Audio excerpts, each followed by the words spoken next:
Desde su labor en el Vaticano, el cardenal Michael Czerny ha liderado iniciativas para abordar los desafíos sociales más urgentes de nuestro tiempo, promoviendo justicia, inclusión y solidaridad.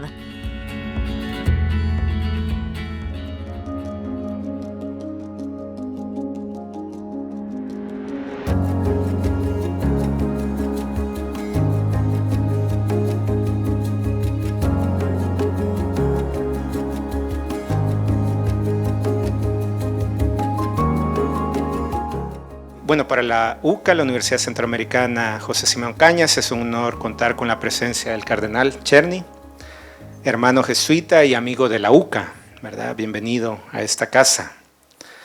A lo largo de su vida, el cardenal Czerny nos ha mostrado que temas como la migración, la justicia, los derechos humanos y la igualdad deben ser visibilizados, sobre todo desde la inspiración cristiana, poniendo en práctica el Evangelio. Muestra de ello, ¿verdad?, fue el paso del cardenal por la UCA en el año 90 y 91, en la Vicerrectoría de Proyección Social y en el Instituto de Derechos Humanos de la UCA, ¿verdad?, que hay algunos y algunas del IDUCA, ¿verdad? Creo que vi. Su experiencia, tanto en América Latina como en África y Europa, nos inspira a trabajar por los migrantes, los desamparados y las víctimas de vulneraciones a los derechos humanos. Su trabajo actual como prefecto del Dicasterio para el Servicio del Desarrollo Humano Integral es ejemplo de ello, encargándose de la debida atención a las cuestiones relacionadas con las necesidades de migrantes, exiliados y víctimas de vulneraciones.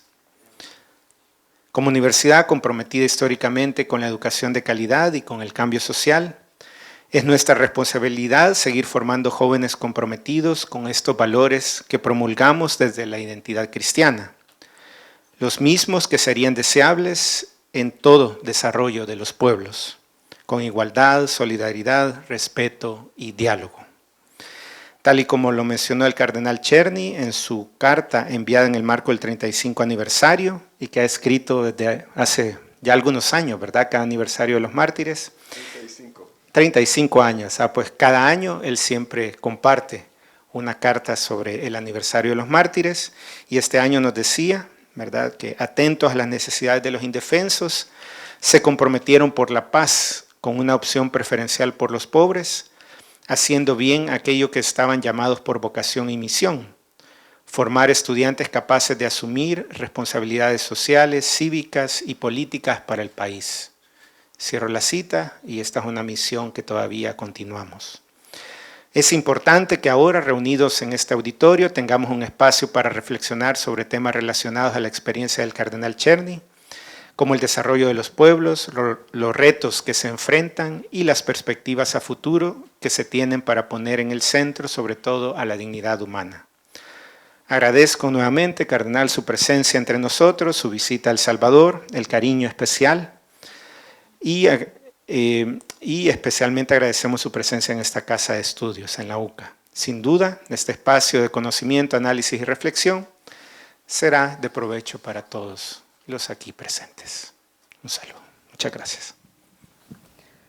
Bueno, y para dar inicio a este panel Desarrollo de los Pueblos, voy a permitirme hacer una pequeña introducción sobre el cardenal Czerny. El cardenal Czerny fue ordenado sacerdote en 1973 en la Compañía de Jesús, graduado en estudios interdisciplinares en la Universidad de Chicago, obtuvo el doctorado en 1978, fue miembro de la Secretaría de la Congregación para la Evangelización de los Pueblos y ha trabajado extensamente en el ámbito de la pastoral social, centrando sus esfuerzos en la promoción de los derechos humanos y el desarrollo integral de los pueblos. Como ya lo decía el padre Mario, entre el 90 y el 91 fungió como director del Instituto de Derechos Humanos de la UCA, IDUCA, después del asesinato de los mártires de esta casa de estudios. Durante 2020, el cardenal Czerny fue nombrado miembro de la Congregación para la Evangelización de los Pueblos y del Consejo Pontificio para el Diálogo Interreligioso. El 23 de diciembre de 2021, el Santo Padre lo nombró prefecto ad interim del Dicasterio para el Servicio del Desarrollo Humano Integral y unos meses después, el 23 de abril de 2022, el Santo Padre lo nombró prefecto de este mismo dicasterio.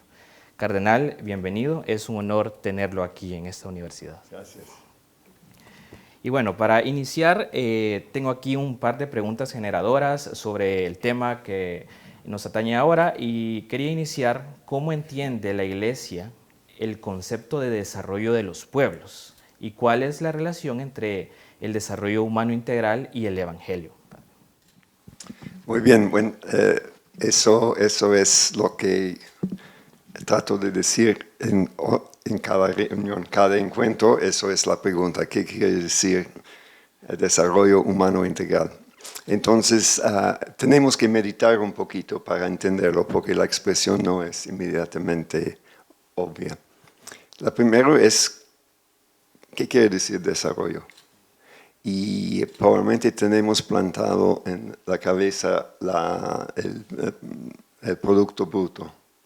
O sea que es equivalente a la producción económica de un país. Y la graduación de los países por producto bruto es lo que entendemos por desarrollo. Entonces los más desarrollados tienen más y los menos menos, y los menos deben imitar a los más para llegar al desarrollo. Eso debemos considerar herético, no es desarrollo. Y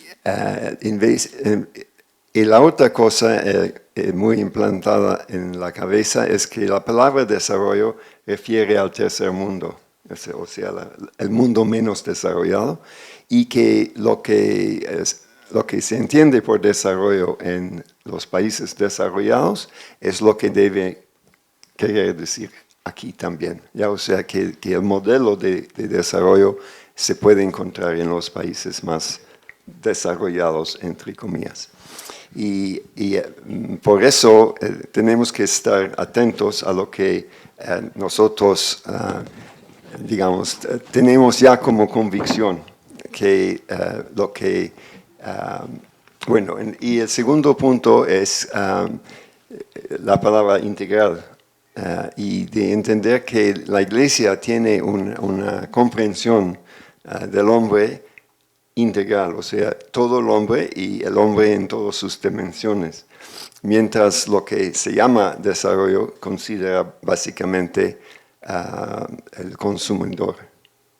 Hoy en día, antes era el trabajador, ahora es el consumidor, que es lo que se considera esencial. Entonces, integral que es una llamada a considerar la persona en su totalidad, y no solo una dimensión. Y la palabra humana es la única palabra realmente bonita en toda la definición, y quiere decir la vocación humana. O sea, nacimos o somos concebidos y comenzamos a desarrollar, y eso es otro nombre para la vida. Desarrollamos desde el primer instante hasta la eternidad. Y eso es el verbo desarrollo. Y para la Iglesia, la cosa importante es que este desarrollo humano es para cada uno y para todos. Entonces, el desafío que tenemos en el mundo es que muchos tienen grandes dificultades a desarrollarse, tienen grandes dificultades a llegar a la realización de su vocación humana por falta de condiciones y por grandes obstáculos, violencias y dificultades. Mientras una minoría está gozando de recursos y de oportunidades en una forma desproporcionada. Entonces, concluyo diciendo que si se afirma en el desarrollo humano integral, hay que afirmarlo para sí mismo y para los demás, y sobre todo para los más pobres o los más en dificultad. Entonces, el desarrollo humano integral no es solo un ideal, no es solo un objetivo, pero también es un compromiso, porque yo no puedo considerarme desarrollado si dejo a mis hermanos y hermanas en condición de imposibilidad de realizarse. Y todo eso es lo que Jesús dijo con palabras mucho más bonitas. Dijo, yo he venido para que tengan vida y la tengan en abundancia. Entonces la respuesta breve a la pregunta ¿qué es el desarrollo humano integral? La respuesta breve es vida en abundancia. Bueno, Cardenal, hablemos de migración. También es un tema global. ¿Qué desafíos y necesidades encuentran las y los migrantes alrededor de todo el mundo, teniendo en cuenta pues, sus derechos y el desarrollo de los pueblos? De hecho, migrar o ser migrante es una parte esencial de la vida. Tenemos en Roma, en la Piazza San Pietro, un monumento, una escultura a todos los migrantes de todos los lugares y de todas las épocas, para recordar que eso es parte de nuestra historia, parte de la historia de la salvación. No se puede entender la misión de Cristo sin entender la migración como parte de este misterio. Entonces, lo que estoy tratando de decir es, si la pregunta es negativa, su migración, no vamos a entenderlo. Hay que entender los migrantes, tratar de entenderlos. Y voy a dar sencillamente la respuesta de Papa Francisco, que es a los migrantes hay que acogerles, protegerles, promoverles e integrarles. Eso es la respuesta que como iglesia, como comunidades y como universidad debemos dar. ¿Qué papel juega la paz y la reconciliación en el proceso de desarrollo? Escucha y diálogo. Escucha y diálogo. O sea, tenemos que aprender con humildad que no hay soluciones que se pueden imponer. Pienso que es una cosa que hemos aprendido también en este país. Hay que escuchar y hay que dialogar. Y en base de eso podemos acercarnos a los ideales de reconciliación y de paz. Fortuna es nuestra suerte como iglesia que no tenemos armas y tenemos relativamente poco dinero. Entonces no estamos involucrados en los problemas de guerra como otros países. No estamos produciendo armas, no estamos ganando dinero gracias a las guerras. Y si estamos sensibles, escuchamos los gritos de los que sufren. Pero parece poco en relación con las terribles realidades de que hablas, pero la única solución es escuchar al otro y dialogar. Y bueno, si quieres me puedes preguntar cómo, pero el punto es que sí hay esfuerzos importantes de la Iglesia a nivel internacional de fomentar las negociaciones, etc. Pero pienso que debemos ver estas cosas no como primarias, pero secundarias. La primera cosa es que tenemos que construir la paz y la reconciliación en círculos concéntricos y de tratar de promover una cultura de escucha y diálogo para resolver o para prevenir los problemas de conflicto. Y eso no es fácil, no es fácil. Se puede ver ya en nuestras relaciones interpersonales, pero hay que hacerlo. Sí, totalmente. Quería también traer a cuenta a la conversación, Cardenal, el tema del medio ambiente y cómo el medio ambiente también se relaciona con el desarrollo de los pueblos, pero cómo tenemos que entenderlo también teniendo en cuenta el Evangelio, esta relación. Ya. Bueno, en un país como El Salvador la pregunta realmente se divide entre los aspectos del ambiente que son bajo el control dentro de este territorio y los otros que son más allá. Y como pequeño país, ustedes sufren mucho de las opciones a nivel más mundial y tienen poca voz, poca posibilidad de resistir. Por otro lado, cuando hablamos del país, tienen la suerte de ser un país pequeño, la suerte de tener muchas posibilidades, buen clima, etc. Muchos dones, regalos de Dios aquí. Entonces, la pregunta es cómo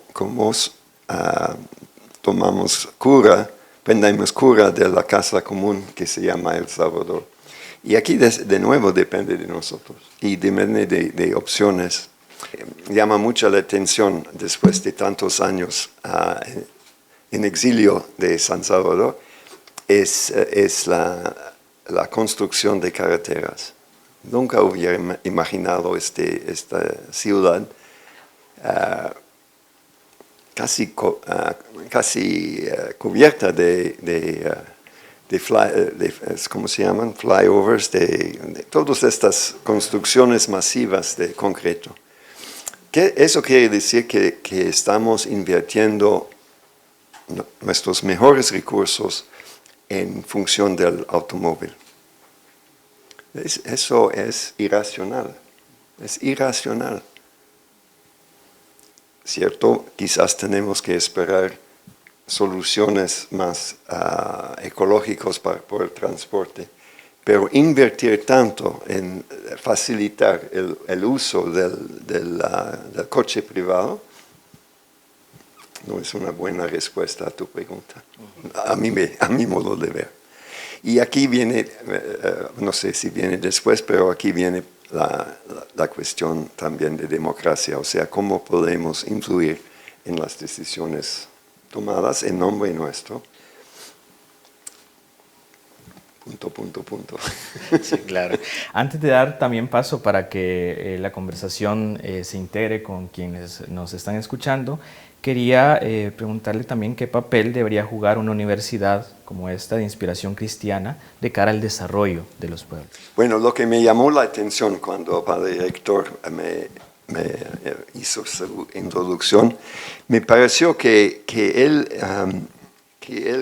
explicó la respuesta a tu pregunta en términos de la universidad, pero de hecho estaba hablando de la iglesia. ¿Ya? O sea que los compromisos de esta universidad reflejan exactamente los compromisos de la iglesia con los individuos, las personas y las sociedades. O sea, de promover lo que dije, la vida en abundancia. Entonces, si uno pregunta qué están haciendo estos en la UCA de San Salvador, están haciendo todo lo posible para promover la vida en abundancia, primero para sus estudiantes y profesores y los demás, pero en modo especial para la sociedad y para el mundo. Y eso es, ellos lo hacen, ustedes lo hacen en la manera de una universidad, o sea, de estudio, de investigación y de proyección social. La iglesia, la misión de la iglesia es promover el desarrollo humano integral. No es la misión de nuestro departamento, es la misión de la iglesia y nuestro departamento existe para ayudar, sobre todo a los obispos y al Santo Padre. Y entonces indirectamente a una universidad como esta. Pero eso es lo que debemos hacer. Ustedes lo hacen en forma académica y en forma de formación. Los obispos tienen la misión de acompañar al pueblo en su propio desarrollo. Acompañar al pueblo en su propio desarrollo. Importante subrayar, no se puede desarrollar a otro. Entonces el desarrollo siempre tiene que ser del sujeto. ¿Ya? Y nosotros o ponemos obstáculos o ayudamos. La vocación obviamente de la iglesia es de acompañar, de animar y si necesario de ofrecer algo, pero mínimamente nosotros como iglesia y ustedes como universidad no somos los sujetos del desarrollo. Aquí los estudiantes y profesores y en general los cristianos, el pueblo de Dios, son los sujetos del desarrollo. Hay que entender eso claramente. Y estamos tratando de hacer lo mismo ustedes en una forma específica y nuestro departamento promoviendo eso, sobre todo para la iglesia local. Agradecemos entonces la asistencia de todas y todos y agradecemos al Cardenal Czerny por permitirnos este diálogo en cuanto a desarrollo de los pueblos. Ha sido un gusto, Cardenal, y muchas gracias a todas y todos por asistir. Gracias por las preguntas y la presencia.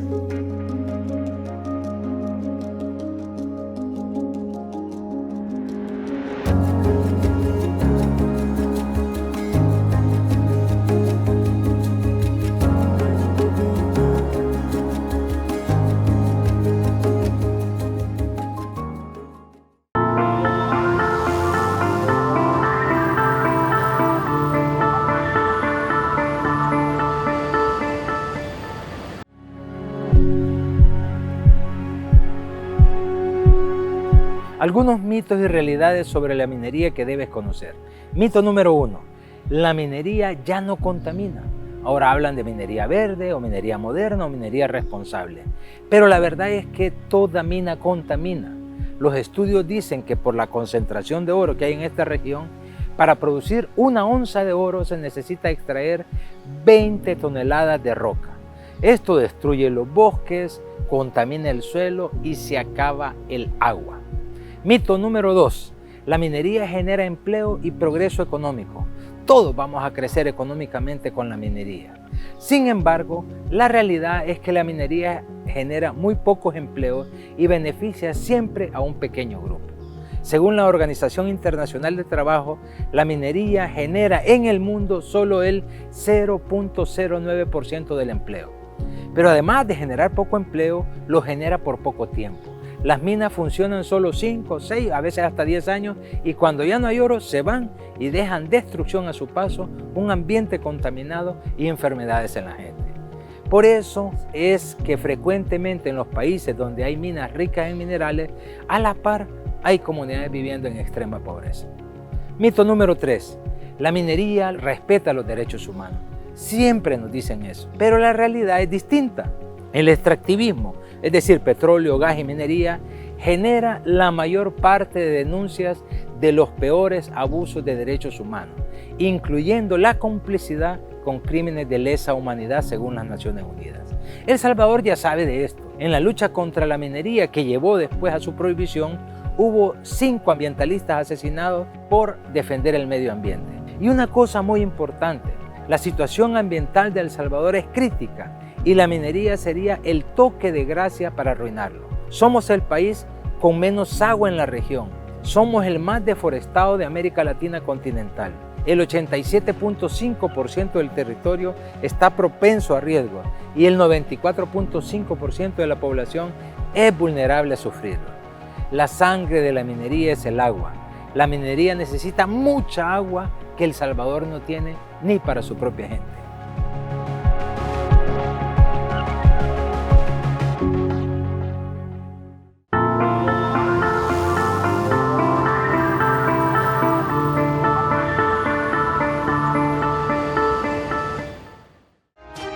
Al filo de la semana.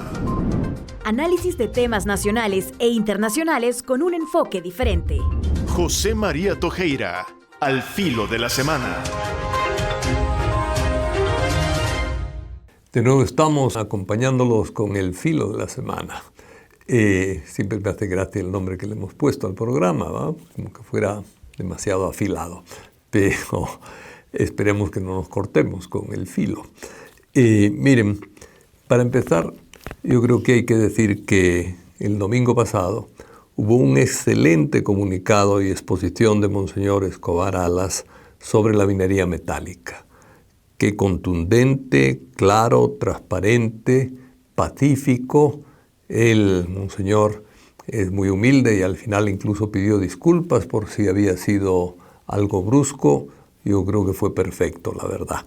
Por humildad pidió disculpas porque es un hombre muy humilde y muy cercano a la gente.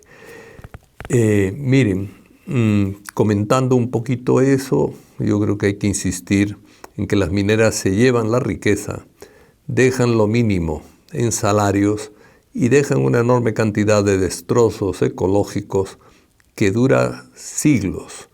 Es decir, yo creo que la minería hay que ponerla siempre en contexto de un país superpoblado como el nuestro, en contexto de un país ecológicamente ya dañado como el nuestro, en país amenazado por el calentamiento global y la crisis climática, país deforestado y con escasez, más que escasez de estrés en el servicio de agua.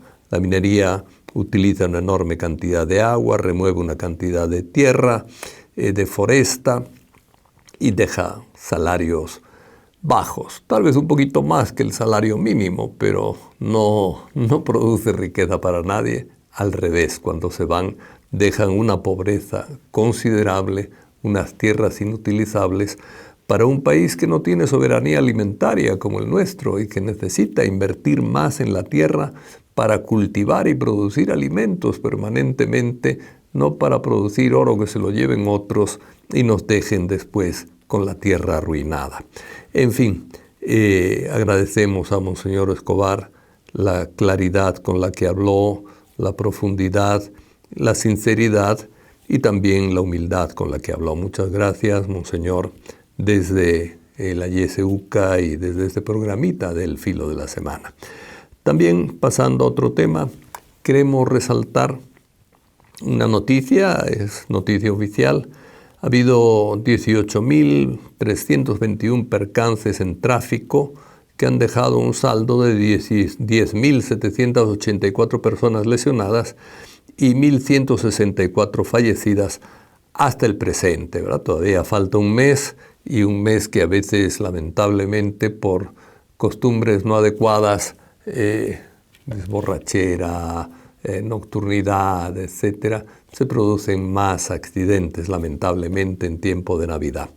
Bien, 1.164 personas fallecidas dejan ver que aproximadamente vamos a terminar el año con 20 muertes en el tráfico por cada 100.000 habitantes. Es decir, con lo que los técnicos llaman epidemia. Tenemos en el país una epidemia de muertes en tráfico.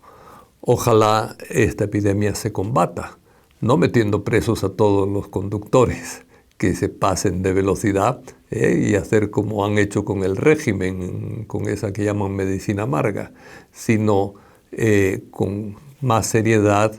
Es cierto que hay que poner multas, que hay que poner observación electrónica, que hay que tener más policías dedicados al tránsito, que hay que tener una supervisión mayor del tráfico, que hay que regularlo mejor, que hay que impedir los abusos en el tráfico, educar más a la gente, exigir más a la hora de dar licencia. Hay toda una serie de necesidades que hay que implementar. No podemos permanecer indiferentes ante una cantidad de muertos tan considerable. El tráfico no debe convertirse en una epidemia mortal, como se ha convertido en El Salvador, ¿verdad?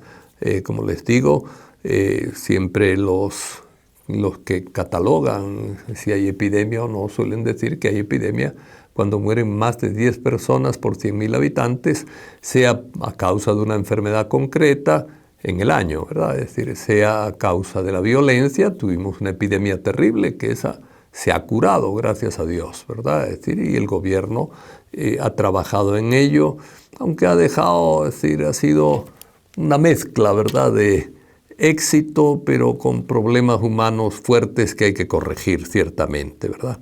Bueno, pasamos así de la epidemia del tráfico a la ex-epidemia de la violencia, pero el problema de el apresamiento indiscriminado y arbitrario de demasiada gente, ¿verdad?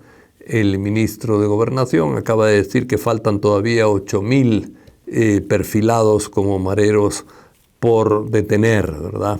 Que los quieren buscar, son como remanentes, dicen.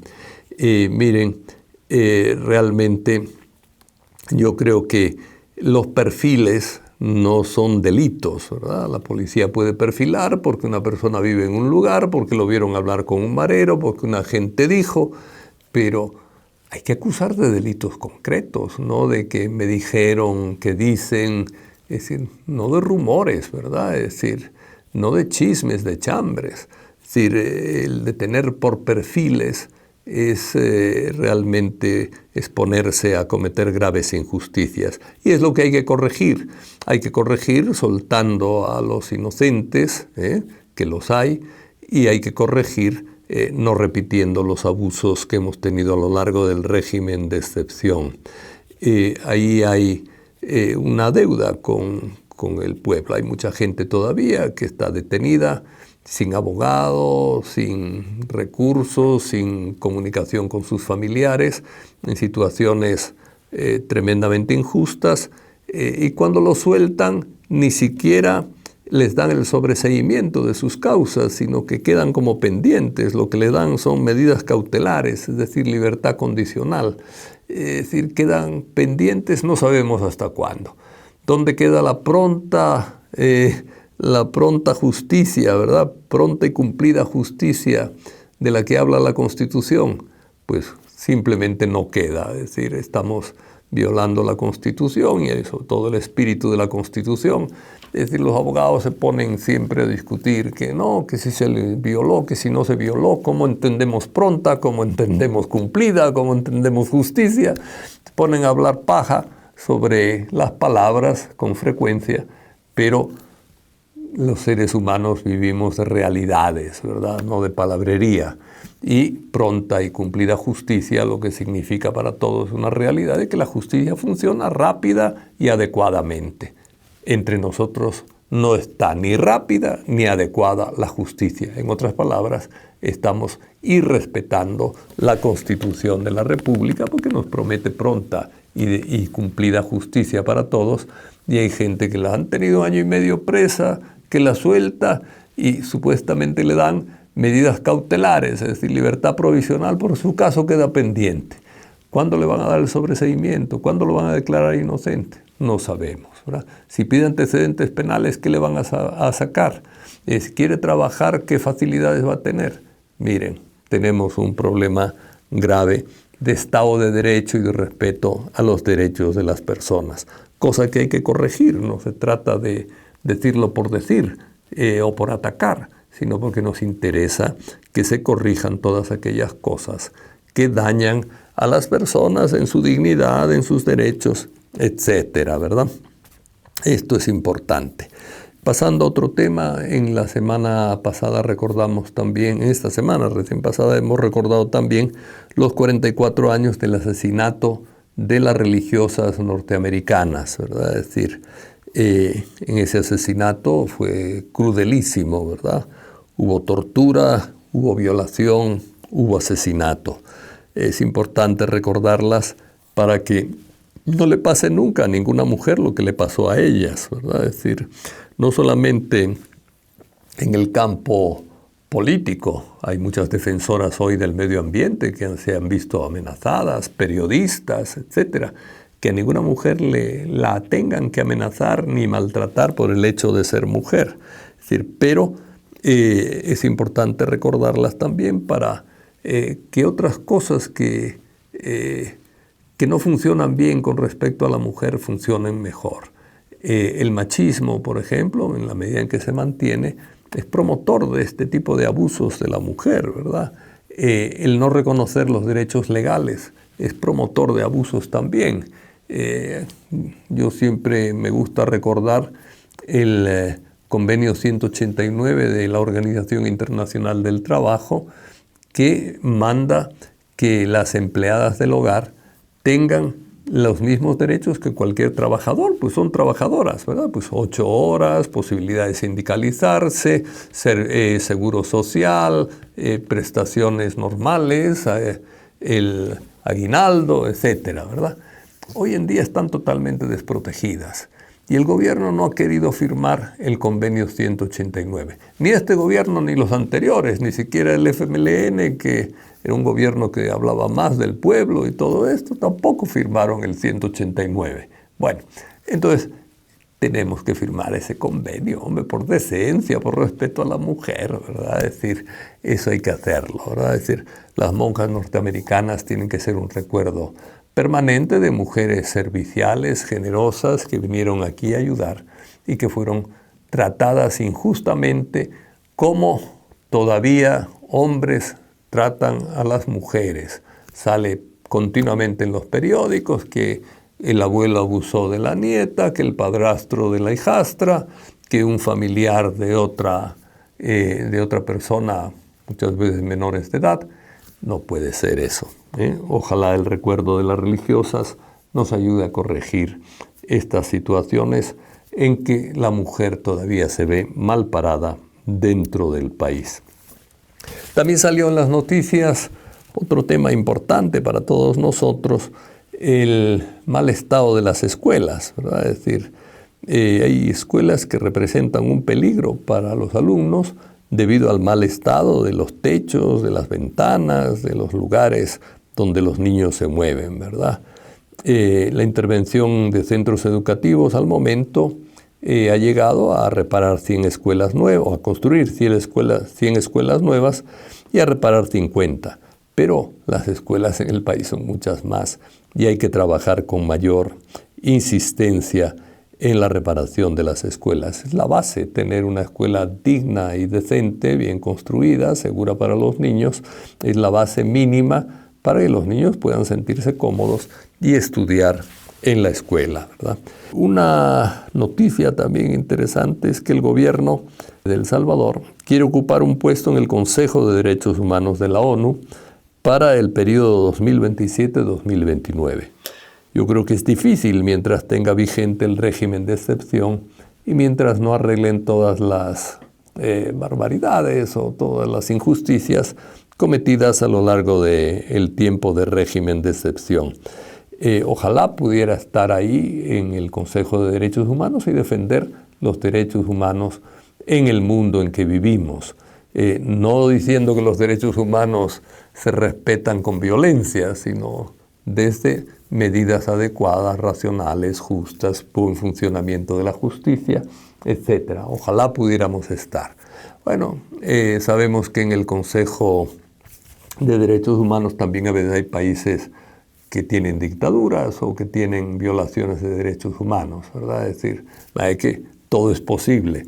Pero yo creo que lo que hay que trabajar es que todos los países que estén en el Consejo de Derechos Humanos sean ardientes defensores de los derechos humanos, tanto dentro como fuera de sus países.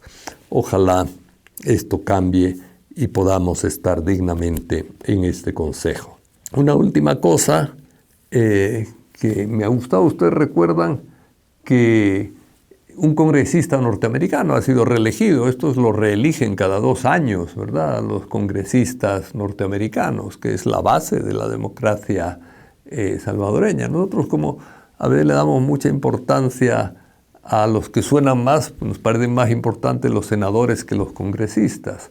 Pero la base de la legislación norteamericana está en la Cámara de Representantes, ¿verdad? Y es donde se cuecen la legislación, el respeto a los derechos, etc. Entonces, ahí hay un congresista que lleva ya reelegido bastantes veces, se llama James McGovern, que estuvo aquí en El Salvador, recientemente viene con frecuencia, ha apoyado mucho a los migrantes de El Salvador y tuvo un papel importante en la investigación de los asesinatos de la UCA. Él y otro congresista, Joe Mockley, trabajaron intensamente para buscar la verdad dentro del país y hicieron un buen trabajo y muy solidario y quedaron siempre muy solidarios con las necesidades de El Salvador. Pues bien, este congresista acaba de dar unas declaraciones hablando del gobierno de Trump. Interesante escucharlo, ¿verdad? Lo que dice es que Trump está convirtiendo el gabinete de gobierno norteamericano en una especie de cesto de basura o de bote de basura de 1.000 millonarios alejados de la realidad. Es decir, está convirtiendo al gobierno de Estados Unidos en una especie de cajón de basura donde se alojan los 1.000 millonarios, ¿verdad? Los billonarios, ¿verdad? No llegan a trillonarios, como dicen que hay trillones aquí de oro en el país, pero los billonarios, es decir, los que tienen más de $1.000 millones de capital, personas alejadas de la realidad, está convirtiendo el gobierno en ese gobierno de los millonarios. Supongo que eso traerá problemas para Estados Unidos y ciertamente problemas también para nuestros países en ocasiones, porque la gente mira más la ganancia que las personas, ¿verdad? Es decir, y eso es triste, pero es algo a tener en cuenta para que ojalá desde la diplomacia y desde la política internacional aprendamos a defendernos de intereses extractivistas como los de la minería, ¿verdad? Intereses extractivistas que quieren sacar riqueza de nuestro país y dejarnos en una permanente pobreza. Y esto es todo por hoy, que tengan un buen fin de semana y ahora que se acerca la Navidad, que la Navidad nos ayude a todos a reconciliarnos en la paz, en la justicia y en la convicción de que todos podemos ser amigos aunque pensemos distintos. Al filo de la semana. Análisis de temas nacionales e internacionales con un enfoque diferente. José María Tojeira, al filo de la semana.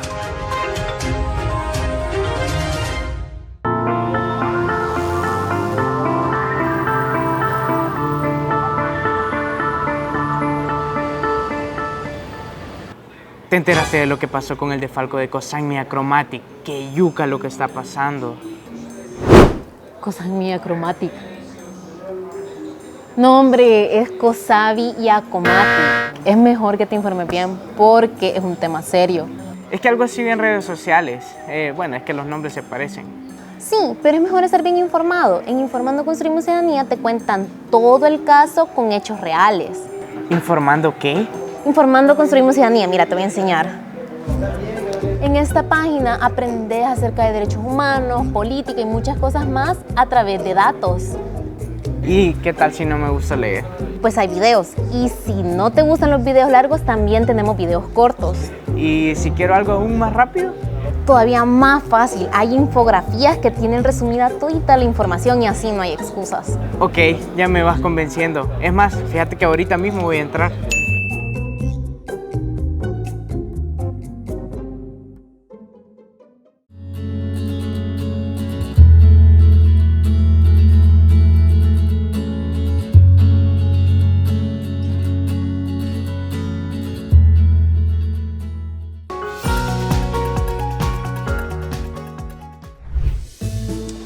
Otra vez no dejó el vuelo. Ay, sí. ¿No crees que le puedes llamar a alguien que nos venga a recoger? Espérame, déjame ver, pues. Ya vienen por nosotras, pero en serio no te creo que nos haya vuelto a dejar el vuelo. Sí, yo tampoco. Pero no te preocupes, porque Pasaporte Global nos permite visitar 6 destinos diferentes, sin necesidad de despegar un pie del campus. Contame más, pero espera porque ahí vienen por nosotros.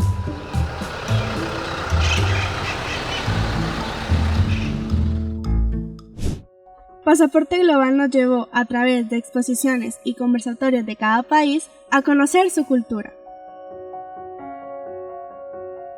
gastronomía, producciones cinematográficas,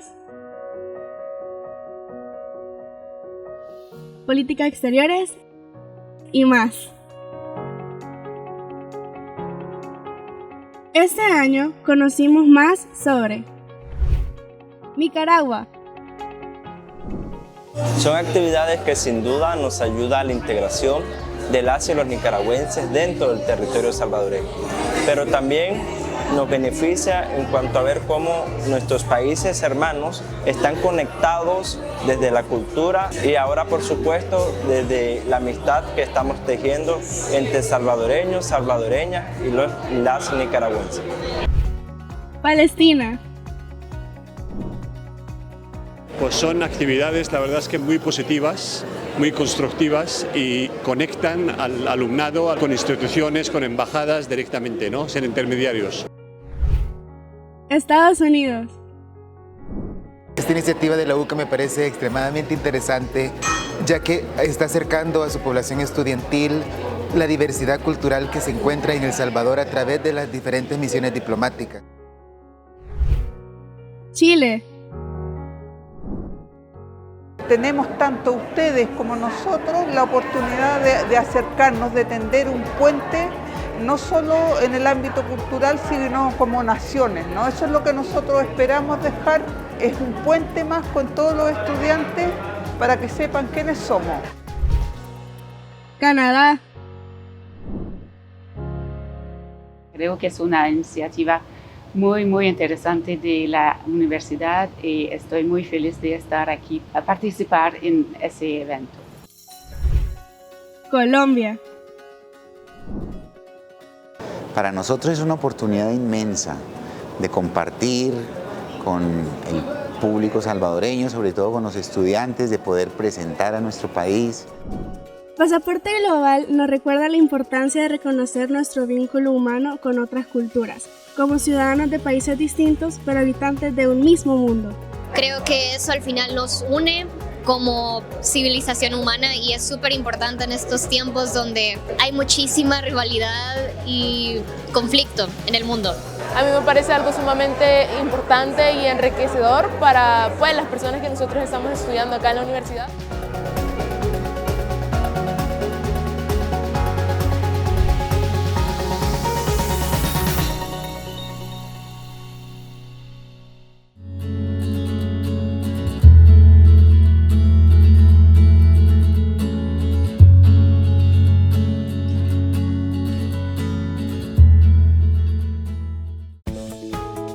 En el próximo Miradas.